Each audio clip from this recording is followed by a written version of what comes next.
My wife was an office worker at my client's company.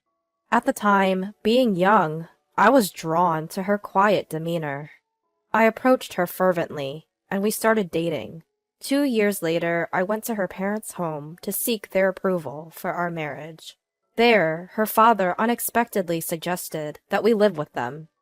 Originally from a rural island, I moved to the city for college and fell in love with a small town during my studies. After graduation, I obtained a professional license and started my own practice in the town. Believing that it's essential to be part of the community, I actively participated in the local homeowners association, night paroles, local festivals, and other events. This helped me build a network of trust and, as a result, secure a steady income. It was only because my earning had become stable that I could muster the courage to marry my wife. Therefore, even though my in-laws' place is only an hour and a half away by train, I couldn't leave here, where I was working. Despite explaining this multiple times, my father-in-law persistently pushed us to move in with them. Being a former civil servant, he started saying that he could use his connections to help me find a job. Although I appreciated the offer, I wanted to prioritize taking care of my current clients. I insisted on this for several hours. Finally, I disclosed my current income to my father-in-law and explained that without the relationships I had built so far, I wouldn't be where I am today. And if I were able to expand my business in the future and establish it in their area, I wouldn't mind moving in. Eventually, my father-in-law grudgingly agreed. During this whole discussion, everyone except my father-in-law was as silent as the air. No one interrupted the conversation, and my mother-in-law brought tea a few times. My sister-in-law was there at first, but had to leave midway due to work. After getting married, for convenience, I bought a condo near the station, about a 20-minute walk away from my office. My wife, whom we'll call Emily, said she wanted to continue working, and stayed as an office worker. However, after about a year, she suddenly quit her job to get her own professional license, saying she wanted to help me with my business. The exam was tough, but I could see her determination, and I thought it would be better if we could do it as a couple, so I agreed and let her attend a vocational school. However, she almost abandoned household chores while she was studying. Although I let that slide, our relationship temporarily turned tense. Within less than a year, Emily struggled to keep up with her classes and became a stay-at-home wife. She seemed calmer than when she was studying, and our relationship became better again. At one point, I thought it was a marital crisis, so I expressed my love for Emily even more and worked harder. Eventually, Emily became pregnant and gave birth to twin sons, but she began to act strangely from since then. On my days off from work, she would leave the kids and go back to her family's home by herself. At first, she said she wanted to take a break from parenting, and since both of them had started drinking milk formula, and not just breast milk, I was able to take care of them. So I agreed. We had many talks about this, but my wife said she just couldn't tend to 2 kids at once, and since they're boys, she expected me to parent them. I couldn't quite agree. But for the sake of our children, I relocated my office to a closer location and converted it to an office with kids' playroom. We've been visiting my in-laws about once a month, but the last time we went to, my in-laws just wouldn't let us leave. I turned down drinks, telling them that I was driving, but they still served me beer, calling it tea. I could tell from the smell right away, so I didn't drink a sip. By the time our children were 3 to 4 years old, they weren't attached to Emily at all and stuck to me instead. Eventually, Emily began to visit my in-laws, even on weekdays, and at times she would even spend a week or 2 at their place and not come back. When it started to interfere with my work, I consulted with Emily's family, but the talks with Emily's mother didn't go anywhere because Emily herself wanted to be there. Emily's father didn't answer the phone, so when Emily hadn't come back for a week, I decided to leave my children at daycare and went to my in-laws' place. When I got to their place, I could hear a loud argument even from outside. It seemed that my father-in-law and sister-in-law were yelling at each other. Hesitating a bit, I killed time at a nearby convenience store, and when I visited again, the voices had quieted down, so I rang the doorbell at my in-laws' home. The front door opened, and Emily's sister came out right away, held back by Emily's father, with Emily's mother and Emily just watching. Emily's sister said to me, "Let's go out, I'll tell you everything." To which my father-in-law said to me, "What are you talking about? Come in quickly." However, Emily's sister and my father-in-law were having a fierce argument at the entrance, so I couldn't enter their place. During a heated argument, it seems a neighbor called the cops, and the police arrived to cool things down. We ended up talking at their place. According to my father-in-law, "Emily constantly being at her parents' house is your fault. Don't listen to your sister-in-law, Susan. She's crazy." But Susan snickered and said, "You've been deceiving Frank from the start, haven't you?" But every time Susan tried to talk, my father-in-law would interrupt and make a fuss, so we couldn't really have a proper conversation. Even when I tried to get Emily to join in, she remained silent. This was going nowhere, so I asked to talk to everyone individually on a later date. To this, my father-in-law made an unbelievable accusation. "You're planning to have an affair with Susan, aren't you?"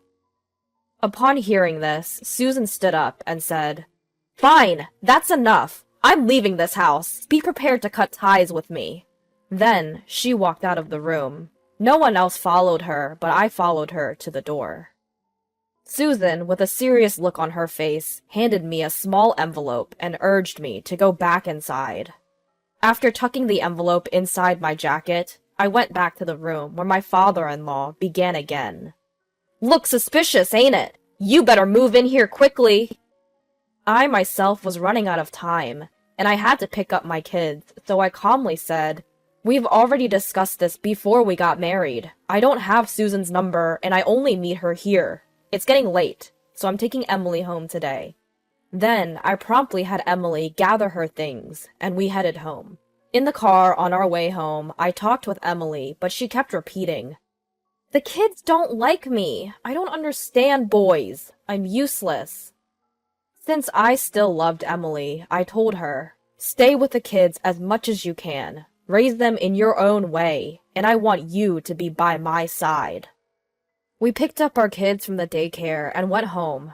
Emily cooked dinner, and we all ate together. Emily's cooking skills had declined, but it was still better than mine, and the kids seemed happy eating it. After dinner, unusually, the kids clung to Emily, and Emily smiled and played with them until they all fell asleep together. I had work to do for tomorrow, so I went to my office to organize some documents. That's when I remembered the envelope Susan had given me. Inside was a USB drive. When I checked it on my office PC, it contained text and audio files. The text file was a summary of my father-in-law's living together plan. Knowing that I was self-employed and earning reasonably well compared to my peers, Emily's father planned to have me move in and work from home, and have me contribute my earnings to them. Despite the initial disagreements when we first met, my father-in-law seemingly believed we would eventually agree to live together, and had even bought a luxury car on loan.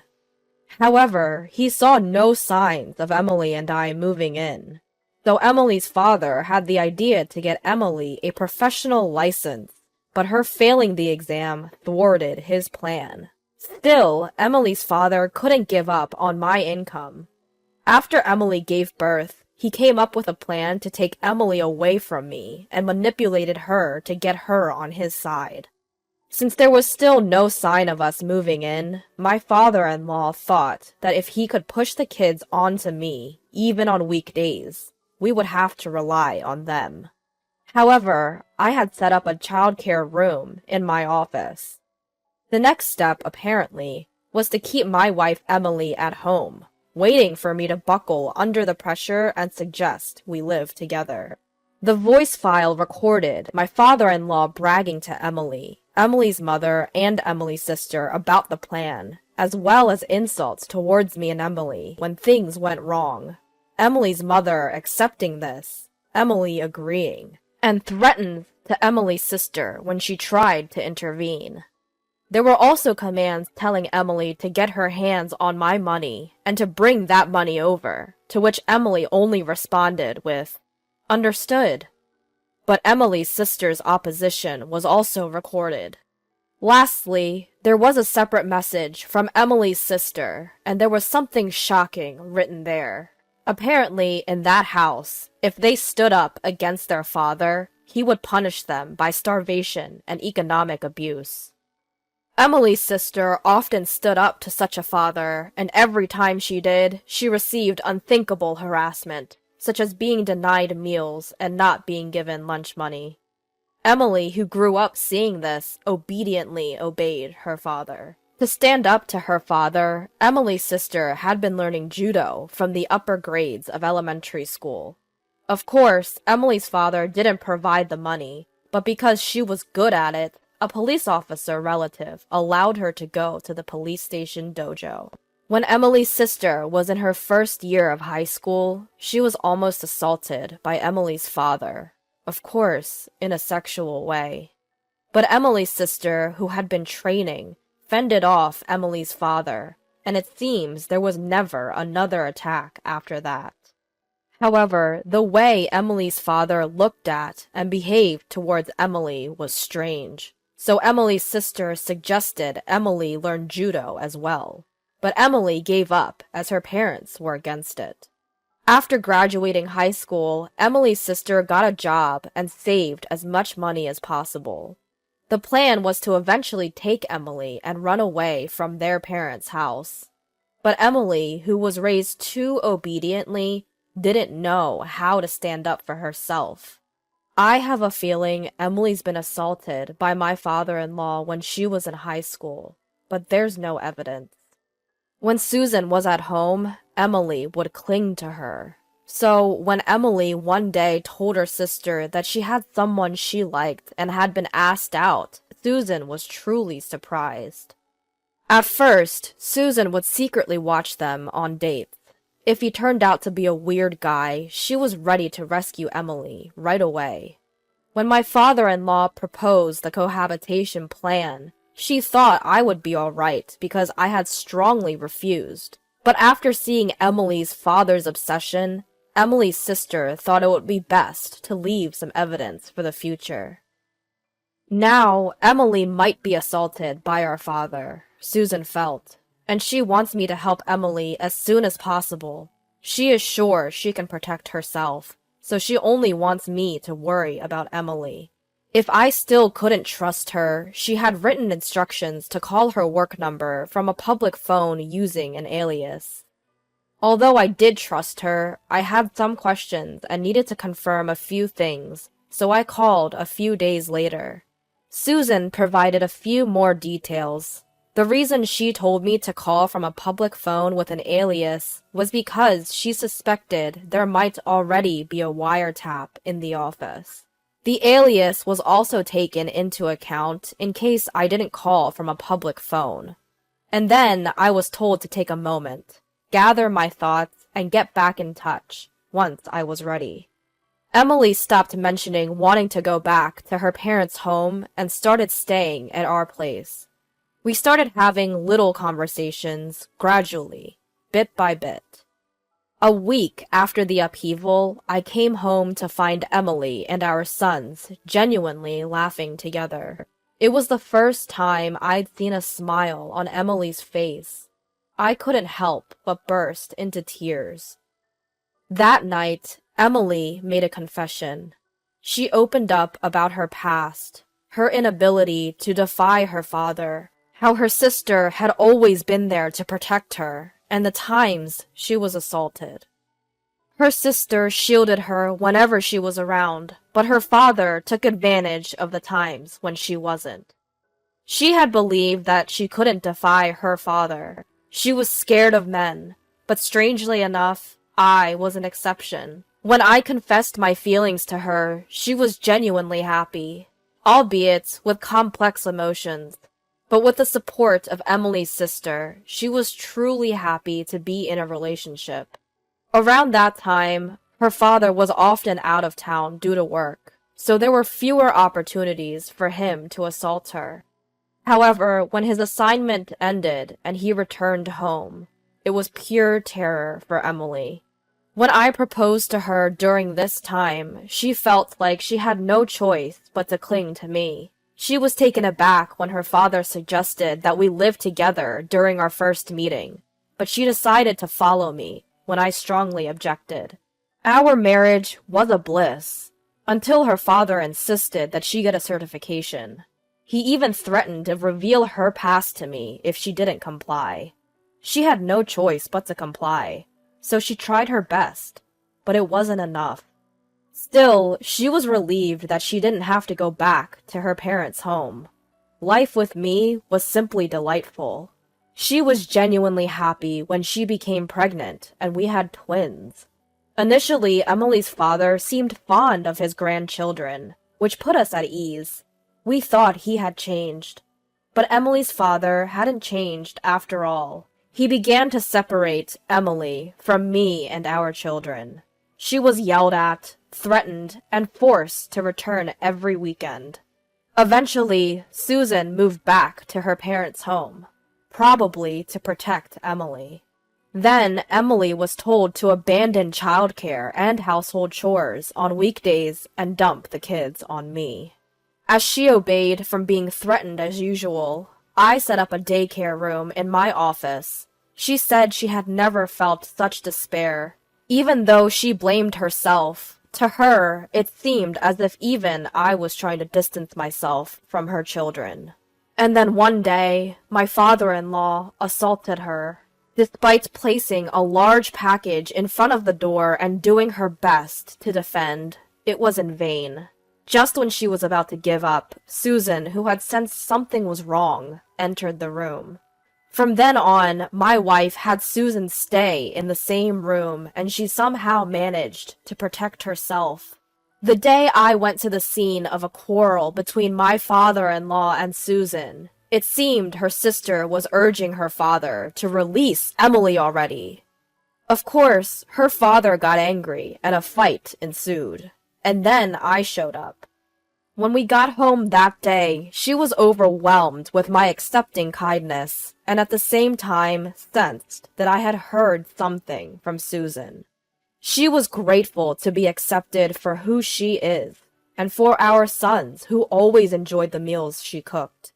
Many times she found herself crying in secret. She sincerely wished to always stay here. We spent all night talking and crying together. When our boys woke up the next morning, they seemed shocked, saying, "Dad, don't bully Mom!" Emily started crying all over again, and I joined her. Our sons didn't understand and ended up crying too. We explained that we weren't fighting, but we were just deeply moved. We took the day off work that day and spent a relaxing time as a family. Then I made up my mind and contacted Susan. Surprisingly, all I had to do afterward was leave everything to her. She had not only learned about my father-in-law's unreasonable plans to live with us, but also had evidence of his embezzlement at work. She reported it, and he was arrested. It was reported in the local section of the national newspapers, which eventually led to Emily's parents getting divorced. Thanks to the lawyer that Susan hired, Emily's mother got a hefty amount of alimony and went back to her hometown. Emily's father did not go to prison, but lost everything. At first, he tried to rely on relatives, but nobody would help him when he demanded assistance with his condescending attitude. As a result, he seems to have retreated to some rural area. After that, Emily, the kids, and I lived peacefully. I think we were a very close-knit family, but unfortunately, our happiness only lasted a few years. Emily passed away in an accident. I was devastated for a while, but with the support of those around me, I managed to pull myself together after about a year. During that time, I caused some inconvenience to my business partners, but I somehow worked my way back, and now I'm doing very well, even employing a few people. One of them is a son of one of my business partners who persuaded other partners to help me out because I was struggling, and he kept my business connections intact. I was truly helped by those around me. Another one is Susan, Emily's sister. She helped me in many ways, and now, after losing her job partly because of that, she is working for me as a secretary. And now she is dating one of my staff members, and they've both approached me to discuss the possibility of getting married. I'm thinking of celebrating this with my sons, who Emily left behind. The other day, I received a letter from Emily's father. The content was all over the place, but to summarize, it said, "I can come live with you if you want, and send me compensation and travel expenses right away because I'm coming over." So I immediately had my lawyer send him a warning. At the beginning of the letter, he even apologized, saying, "I was wrong at that time." But he always sends a letter around the anniversary of Emily's death, saying, "It's been a long time now, so the statute of limitations must have expired, right?" He's probably still aiming for my earning. I'm aware that he's in a tough situation and is ostracized by his neighbors because of his bragging. Once our sons grow old enough, I think it's time to settle this myself. Of course, I won't break the law, but I need to show him a further taste of hell. Until then, every time I remember this man, I'm fueled to work harder and get a greater revenge at him. Emily must have had a tough time growing up, being abused by her father since young. Despite having her sister and me to protect her, the fact that she couldn't escape from her father's control might suggest that she was practically brainwashed. Sadly, she passed away early, but I believe that she had a happy time in her last few years, as she was able to decisively break away from her father and live peacefully with our children. I am nothing but grateful to Emily's sister, who gave me the opportunity to save Emily, and I want her to be happy for Emily's sake from now on.